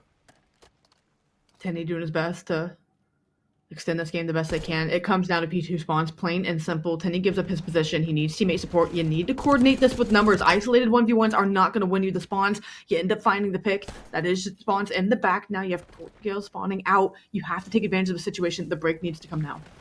Fish wanted to get inside, but he had to turn back around towards the mid lobby because Skurs was making the wrap. So instead, it's Baldwin Wallace who are off the respawns, all having to fight through the ramp. Nobody inside of the lobby to make a tandem push with the rest of the team. Skurs, consolation, once again, just behind everybody on Baldwin Wallace. 10E inside of the point on 5 in a row, looking for number 6. It's a true ring around the rosy, and the merry-go-round allows the side of Queen's Gale to be able to stay on top. And now as Relentless tries to reload his gun, he's going to snap back out towards the right. It's just desperate hits now for the side of Baldwin Wallace. They've got to play, again, as Amber said, bully ball. And trying to push to the front, not going to be the case. Wasu going to connect. 2 players still on time. That's going to allow them to garner the scrap. Playing cutoff in an aggressive position is going to be Golden Gales, but they find the kills and toe. They back up wisely, so they will have a clean rotation. 19 seconds remaining for them to close out this map number 4. Send it to a map number 5. Baldwin Wallace flying on transition. They have to be so careful. Relentless could play spoiler here. Relentless able to find one, tries to snap for number 2, but Enjoy That L trades it out, so they're still alive here. Oh, Lover gets close. Trades for every kill that has come through thus far, and as Corrupted finds a double, Enjoy That L's on the outside. Close spawns by the Vines will allow them to get inside of P3. This game's not over. You just need to stay alive here. They're not quite in the positions they want to be. They need plat control for the moment, and the fight going down for Secret. It's not going to be won by anyone just yet. Corrupted trying to stay alive, but the Hellstorm connects. 3 kills in the feed. The 4th one for Skurs. They might have just put the dagger in this. It's a flip on the backside. They have a pinch opportunity, but Skurs is looking forward. Pistol not able to find it. 3 seconds left. The last contestant is going to come down to Tenny. He's got a touch, but he's just a moment too late. Queen's Gale will take map number 4, and a hard point they feel like they probably should have been able to take in map 1. They resurrect themselves. The reverse sweep is still very much alive. We'll see in map 5. And Baldwin Wallace, I feel like they blundered in a moment where they really could have closed the deficit. Actually, one of the latest portions of it, it was P2 where, from the moment the hill popped, they had spawns in the back. It took them 30 seconds to completely wipe Golden Gales from the time and garner the back half of it for themselves. And with Queen's Gales buying that much time, keeping it contest heavy, knowing that they had some wiggle room to work with as far as time going Baldwin Wallace's way, and the pressure to get a full 60 there. Baldwin Wallace have spawns and don't capitalize. I think that's something that allows for the pain point to feel even bigger going on that transition to P3. So you've opened the door a little bit on the control to let Queen's Gales back in the series, and they look to kick it open in map 4. Hacienda looking like the pick up the litter for them as we go to a map we haven't seen yet in the series. That's going to be Vault. That's going to be Search and Destroy. A map you let slip away if you are Queen's Gales, to a Baldwin Wallace rally and come back. I mean, Alex, this could really fall on either side of the sword. Call it a trend, call it common sense, call it what you'd like, but each team that has lost a respawn so far in the series has a player gone either double negative or almost double negative by it's like 3 kill margin. So it's been very close for either of these two teams. So slaying for the losing team has been the problem. There have been other problems that have slipped through the cracks for each of these two rosters as we've gone through 4 maps, but on the reverse sweep, the Queen's Gaels, they have full momentum in the Regalia, the Vestiges of Hope, still clinging on for Baldwin Wallace, but in a search and destroy in map 2, that was quite close. This map 5 could get down and dirty. It's a vault, search and destroy. It's a map 5. Both of these teams vying to keep their seasons at a good standstill and improve on what they've already built. When we come back, map 5 on a vault, search and destroy will be fun to watch. Don't go anywhere. It'll be fun. Let's do this thing. Map 5, Baldwin Wallace. We're up 2-0. Queen's Gaels looking to make the reverse sweep happen on the main stream. 4-2 were the Golden Gaels coming into this. The Yellow Jackets at 5-1. If obviously the Golden Gaels were to win this series, both teams would be sitting at an even 5-2. And Amber, I've been mentioning this on every broadcast we've had so far thus far inside of the season, but especially with the divisional restructure happening at the end of this week, every team and every win is going to be very important for each of the respective rosters in every region, respectively, across the CCL. You want to make the best case for yourself going into, again, the best kind of division you can once this restructures. And a win here for Queen's Gaels tonight, given that, you know, they're kind of stepping back into the competitive Call of Duty scene for collegiate. They want to make as much of a statement as they can. A win against Baldwin Wallace would be big for them, especially in the fashion they are attempting to pull it off. It was rather convincing map 1 out of Baldwin Wallace. Map 2, they would rally back in, once again, convincing fashion where Queen's Gaels could have walked away, tied things 1-1. And given how map 3 and 4 went, we could very easily be talking about a 3-1 favoring Queen's Gaels, but nonetheless, we find ourselves in a map 5 situation on vault where, based on the search and destroy we saw earlier, Alex, at different times, it looked great for both teams. In this moment, I really couldn't call which direction it goes. Leaning maybe Queen's Gaels ways, given how good the submachine guns have been playing. You think about the vault gameplay towards that A site, what the submachine guns look to do, what they're expected to do. The ARs need to keep their composure, look over their teammates, and again, just play a clean search and destroy. Round 11 is the best you could ask for, given how map 2 went. A round 11 here would be cinema for the series we've had, but Queen's Gaels have the momentum here going into it. I mean, it's what we talked about during maps 1 and 2. Like, the SMGs just seemed dead from Queen's Gale. Like, it was nothing there. Like, the presence was kind of MIA, and then Baldwin Wallen, it was the opposite. They were being able to take over different lanes, take over the gunfights, and be able to find those power positions or early bloods. And then the next 2 maps, it was the opposite. And it's gone back and forth. It's been a flip-flop series, but Queen's Gales, they have gotten hot throughout the 4 or 5 maps that we've been playing. Let's see what happens here in the Search and Destroy. Corrupted, and the Queen's Gales looking to push aggressively through the middle of the map early on here. It's going to be a double fallback from the Baldwin Wallace University. So down below over at B, this is something we don't see necessarily all that often. It's unorthodox. 40 seconds left. And I love a B push off rip. Why? Because that's going to force Baldwin Wallace for the rest of the map to respect the fact that Queen's Gales can pull off a B push. They wrap completely through the spawn side kills now as the pinch is starting to develop. Owasu needs to alleviate some pressure, needs to find a couple of kills. It's going to be a 1 versus 4 to pull off. Finds 2. Snap back to the bomb. Sees a couple cross. He has the information. Does he have the gunny to finish these kills? Oh, he's got the nade out. Is he going to be able to get it between those 2 pillars? Oh, he got him weak, and the car could have blown up. That could have spelled trouble for the retake for Baldwin Wallace. He's had a couple of those moments in the search and destroys across the board that we played so far tonight, where it's looked like he's had opportunities to clutch 1v2s, 3s, and 4s. This time comes up just short, but he got that player on the bomb weak. If he would have taken just an extra second to reach out, or rather heal up and then reach out, could have been good. Just a little bit of the head peeking out. Enjoy that I was able to capitalize. And bomb being planted for top art, you're just not thinking you're going to get picked as the players for Baldwin Wallace split up and work those kills. Great situation management with how quickly Queen's Gales got over to the B site and got the bomb down. Baldwin Wallace quickly rectify, take control of the map, and in turn take control of this initial round offensively. We'll see what they're looking to do. Maybe a more traditional push towards A as they're flooding through P1, trying to get cat control. It is quick pace out of the Yellow Jackets. I like that. Way to potentially avoid some of those nades that are pesky from the defense. Instead, Owasu will have to back off, but it's 2 kills that go the way of the Golden Gales. So just like that, we find ourselves in another moment where that A hit immediately doesn't pan out. Caught with their pants down potentially for the Queen's Gales. After losing that first round on the offense, come back, bounce back on the defense. It's first bloods that have reigned supreme so far. Hops down from top art, able to clean up this last kill, given the calls of where T-Fish was playing. Though they had a firm grip on that round regardless. Like you said, they strike back. It's been all defense here for the moment to answer and kick off these first couple of rounds. Back on the offensive try is going to be Queen's Gales. And again, the play to go B on their opening round.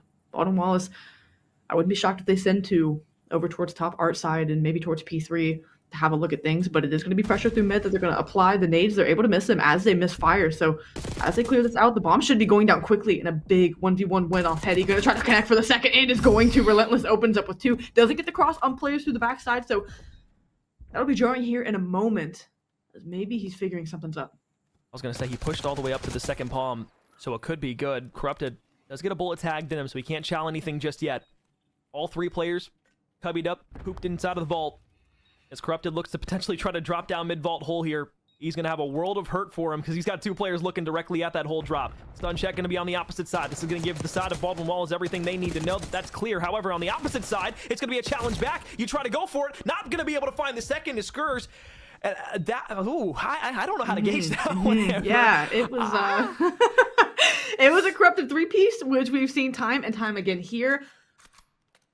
It was just a matter of COD timing is what it boiled down to. You called it perfectly. I mean, there were 2 players, 4 Golden Gaels, looking at the vault drop down, and you just see the player slide across before the first kill from Corrupted comes in. He slides back across to maybe Chow poolside, and simply put, when you get traded out like that, and you aren't able to get in a position to trade your teammate, you give 1v1s to what is 2 players pushing from the same side. Just super unfortunate for Queen's Gaels there, as the timings do not go their way. And for Baldwin Wallace, it was so well executed on being able to find those kills, find those picks. As they're up 2-1 for the moment. Maybe the early emote coming out of Corrupted, I tip it as we're going to close this out, but slow down, a little reverb. Not bad. Not bad at all, but I'm not sure why the game was ended there. I don't know if we had a lag out, disconnect, or if something was wrong with the settings in the game. So once we get that information, we will give it to you. Before we maybe kick it to a break here, I do want to kind of just dissect those first few rounds since we have the time to do so.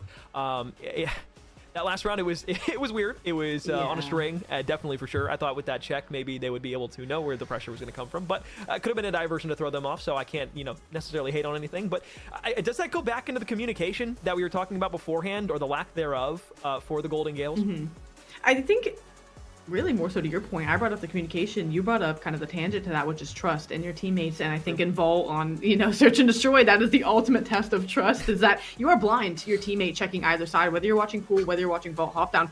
It is simply trust. If your teammate gets frantic and sees a couple of people, it can cause heads to turn at the wrong time. Maybe you think you hear something Pool. The stun check comes in, they start tweaking. And again, when you kind of lose that trust, I'm going to slide out and find this kill. Oh, my teammate's sliding away. I get picked off. Now the player Pool does a little dance around Vault. It's just, again, trust is a huge element of that, which in turn is communication. So it falters there for a moment. That is one of the trickiest moments where communication is kind of everything. And that's just time and time again what you can kind of see when it goes wrong. And I just simply put, think that's what happened for him there.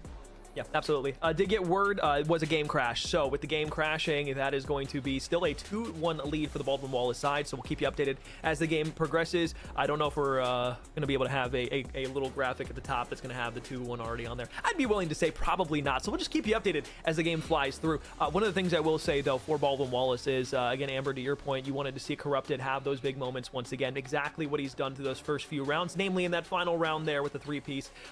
It's just things that Baldwin Wallace were missing in the 3rd and 4th map, respectively. Corrupted was putting himself in good positions. One, maybe the gunfights weren't going his way. 2, it just doesn't ever allow for more than maybe 1 or 2 kills on those exits, especially in that control. That also boils down to Queen's Gaels actually playing a well-rounded respawn together in those 2 respective maps. So again, credit where credit is due to the Golden Gaels. They definitely turned things around, but Baldwin Wallace, it seems like they're finally getting back into the form that they would have hoped to be playing with. Although those rounds that they won, at least the first 2, you could argue that they might not have been able to at least take one of them, that 1v4, okay, whatever. But at least that second round on the defense, it could have been a little tricky. And it definitely hasn't been squeaky clean out of either team. Really, throughout the series, they've had their moments where they faltered the control, namely 1, and again in the Search and Destroy, taking some rounds and losing some rounds that, maybe they ought not have. So for both sides of things, it hasn't been perfect by any stretch, but, for Golden Gaels, the later portion of this set of series, you've been finding ways to string and piece things together. Now you're hoping in the Search and Destroy to do just that. But as you said, on the other side of the coin, Baldwin Wallace looking to find footing once again where they kind of have, been lackluster in the middle portions of the respawns. Up 2-1 here in the Search and Destroy as we get back from a game crash and having to look over things. We've kind of diced it left, right, and center. Respawns both teams have taken. You haven't seen one in a while. If you're Baldwin Wallace and you weren't able to take the last two, the search and destroy, you squeak out on a big rally. You have the lead here early on where you didn't at all in map 2 until the very end. So showing for them that they can shut the door on this run that Queen's Gaels are making where, I mean, again, right, maybe some people at home kind of rooting for it in a sense of, okay, it didn't start out great for him. It's been a very good respawn set that we got to close off this reverse sweep, and boy, is it a sweet feeling to be able to shut the door on a team trying to do that. And that's exactly what the Yellow Jackets want here. I'm sure it feels better to 3-0 them too. Yeah, definitely. You'll take it, at least in the map 5, of being able to stop that momentum. But definitely back to the drawing board for Baldwin Wallace after this. Maybe taking Hacienda out of their rotation for the control, or maybe trying to get a bit better on it, because there's only 3 of them in the game, so you might as well be able to play each and every one of them. Again, if you are just joining us, obviously, as Amber was saying, reverse sweep very much on the card here for the Golden Gaels. Both teams coming into this one wanting big wins and big weeks out of their respective rosters going into the upcoming cutoff that will be at the end of these 2 days of play here inside of week 4. Going into the upcoming week, week 5, we will absolutely be seeing in the upcoming weeks a lot of changes inside of each region specifically. So it's going to be fun to see where each team respectively will end up here throughout the entirety of our college COD season thus far. 2025 has been great. And again, I'm not going to explain everything for you on the restructure of the divisions. If you want to find more information out about that, you can go to the CCL League OS or go to our Twitter to find a bit more on how to find out what the reset is going to be for each of these teams and which teams are going to be impacted by it the most. That being said, map 5, search and destroy. Baldwin Wallace up 2-1 inside of the S&D after a game crash on one of the players inside of the lobby. We're not restarting from 0-0. We'll keep you updated as much as we can as we go through this search and destroy. But again, Baldwin Wallace, they are trying to overcome what the Queen's Gale have thrown at them in the last 2 maps. It's going to be a 4-hit all the way up to the top and into A. That timing could not have been better. I could not have been better for Baldwin Wallace. Oh, if you're lover, you're like, I swear to God, I didn't see anyone, but Eddie could really find some fantastic timing. Lover at least going to get back, and the nade's going to connect for Owasu. So the pinch coming in from Vault, a quick little, I don't know how in the world he was that weak. I guess the team nade is corrupted once again, going to try to make magic happen. A round that is weird once again, Alex, but kicking off with that initial timing for Baldwin Wallace, all 4 players escaping through cat window without being seen. Bodes trouble for the Golden Gaels as another round quickly on the board. 2-2. Back and even. Queen's Gale. After that gross timing, that Lover didn't get on the top catwalk. Seeing ghost word to Sam Darnold. Has now resurfaced to a Golden Gaels round win. Back on the offense here for the Queen's Gales roster. See what they opt to do. It was a very unorthodox push all the way over towards B. I don't feel like we're going to see that again so much here inside of this search and destroy. It was probably just one of those early round things where maybe you try to catch the opposite team off guard and the bomb will go back directly in towards that A site. Nade's not going to connect here, so nothing weakened up. No information given away for free for Baldwin Wallace. However, Relentless will be playing in the side of back P2, trying to find a first blood, but that bomb goes down with 45 seconds on the retake. And he's been a very stout AR here for the moment to look over his teammates and find these, but the lineup's coming in. I mean, sure, everyone just looks to flood through Vault Hop down. You find a couple, and with everyone swinging, spraying, doing the dance down, and Vault, you aren't able to connect for anything if you're Baldwin Wallace. Huh? Something like that. Huh. All right, well, that was over really before you could blink. Mm-hmm. Well, Gaels have loved this little reset they've had here for themselves, up 3-2 now. Yeah, I don't really know how much better you could have played that if you're all trying to drop down through Vault. But again, I mean, 2 players challenging out the same way. I mean, maybe you want to look the other way, 50-50 yet. I don't know. It's just hard because if you don't walk away with that first gunfight, it all falls apart. And this timing could not be more abysmal. Back-to-back offensive rounds. Tenny with the peekaboo going to find the kill. The bomb going to go down. And we talked about trust for the Golden Gaels. And right now they're having a hard time trusting Lover, even though he is just getting the worst end of timing. Owasu trying to pepper up for a kill, but he needs his teammates here to chow this. It was a nade that opened the break last time too. So back-to-back offensive rounds here from BWU. Have been quite the story. There's Lovers up top with 23 seconds left. If you guys are going to hit this, you got to go. You got to play her in through Vault. You're trying to push this around through Pool. Somebody's playing over by the backside of P2 looking for a flank in. You need to turn back around if you're going to be that player. Relentless, the last one alive inside of the Pool, and Corrupted will finally hang back around to the rest of the team. But I get you don't want to get cut out of P2 there on a flank, but at a certain point you got to realize it's not coming. Yeah, just very disconnected. Took a lot of time for it to amount to, well, a round loss, which was worst case scenario in that moment. But given how the round unfolded, I almost was hoping that they would have dropped down Vault just to at least get eyes on some players. Buy enough time on the backside flank to not only work the last kill, but keep Relentless out of the play entirely. So they strike back here. All tied up at 3 apiece offensively. Queens Gaels going to work towards this A site once again, and all-out assault through mid-map. And now they're sending a couple people cat to be like, okay, I don't know how in the hell we're missing this timing, but we're going to catch it this time, and, well, turns out no one's home. Oh, drop down. Corrupted somehow walks away with the planter. Tries to snap to the second. Finally, though, traded out. Took a minute. Maybe a bit longer than they would have liked, but it's the 2 versus 3. Tenny's going to get stunned up. Trophy system on the outside, not going to allow him to get any sort of utility inside of the point. Slide challenge in there from Lover will walk away with it. So now it's a 2 versus 2. I like it. And you saw Fish rotate over from the B site back over towards A to help the teammate out. It was the complete wrong play call. Obviously, he has no idea. He's none the wiser, but they're going to get this down. They're wrapping back together, and they're wrapping through ammo side, which could be big for them. They just have no idea a player is in P3 doors. So as they try to push forward through street, this is one of those no-man lands you get caught in where if you aren't careful, if you don't carefully clear everything out, you could be caught here on a timing. Skurs looking to walk away with 2 here. If he can get the timing, the trigger discipline, wonderful. Oh, no. But the gunny not. Oh, he got the 1, but didn't expect the second one to cross all the way through. And Nate isn't going to connect on anything on the bomb. He actually hops out of the window, and it's like, dude, how did he get out of here once again? Lover stuck by himself. Top P1, jump down, and it'll be good. So... Enjoy that. L was going for a second. He's like, dude, I swear he was just up here. Instead of walking away with a defuse after getting behind Lover for the end. No, those gunfight wins would have been everything if your Skurs. The trigger discipline was fantastic, and Windy City strikes. Unable to find the freebie as both players cross your line of sight. Round favoring Baldwin Wallace once again as they find themselves up 4-3 here in map 5. We've been handshaking rounds. Back and forth. Queens Gaels trying to pull off the reverse sweep. Baldwin Wallace after the reset getting back into this one as they have a 1-round advantage. Once again, every decision meaning more and more as the search and destroy goes on as quickly through A, but Lover going to get eyes and he's able to get the kills. That is huge. For a moment, he'd be able to drop into the vault. Just severely peppered up. Relentless. Oh, the trigger discipline not there. Just try to get some shots in. Recognizes one's inside of the vault. Bomb will go down. 3 versus 3 on a retake. 2 players are going to slide in through the vault. That stun's going to weaken them up. Force them to not be able to push, and this nade could spell trouble here from Relentless. Needs to be careful, and a beautifully placed nade in from Fish. 3 versus 2, 30 seconds left, trying to drop in through the vault. It's going to be Lover. Not a lot of time to play with here if you're trying to break back on in. From the outside, you're looking for number 1. Corrupted on the top side. Enjoy that. L's just going to be able to sit back and pre-fire, and if you're Lover, I mean, you're running in between a rock and a hard place here. All 3 sliding in. Shots aplenty. Baldwin Wallace will take the lead. And they're sitting at map point, series point at this moment. 5-3 is going to be the count.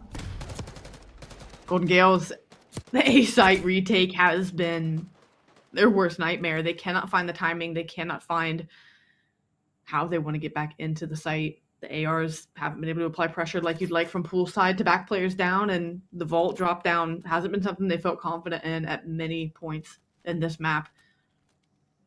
It is going to have to be 3 straight if you want to take the series, if you want to put the cap on this reverse sweep. Baldwin Wallace have put themselves in a great spot here to deny that opportunity. They just need 1 more round. Trying to bring it all the way back. If you're the Queens roster, you've done a great job. It's once again an unorthodox push over towards that B zone, but no, Corrupted with the SMG as Relentless tries to drop down. Will find the first blood, and that might have been the catastrophic nail in the coffin here for the Golden Gaels. Corrupted on the back end. Up towards the top, laying down by the palm. Skurs is able to find one, tries to snap up top. He's got to wait for his teammate to play the contestant who's up through the back. He walks away with the gunfight. 2 versus 2. Nobody on the bomb. Owasu escapes back into the vault, has to turn back around, but enjoy that L is the last one alive. 1 versus 1 for the game.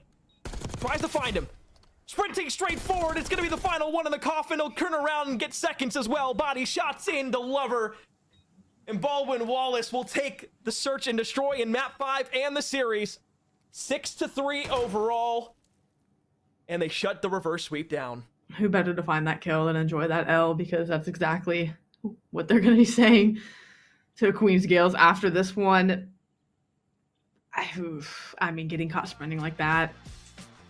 It's just another B push where They planted for Art. They lost Art control. And now when you have to retake from ammo off of that flank, you have to sprint to get eyes back on the bomb. You have no clue if you hopped it or not. So a freebie for hold that L.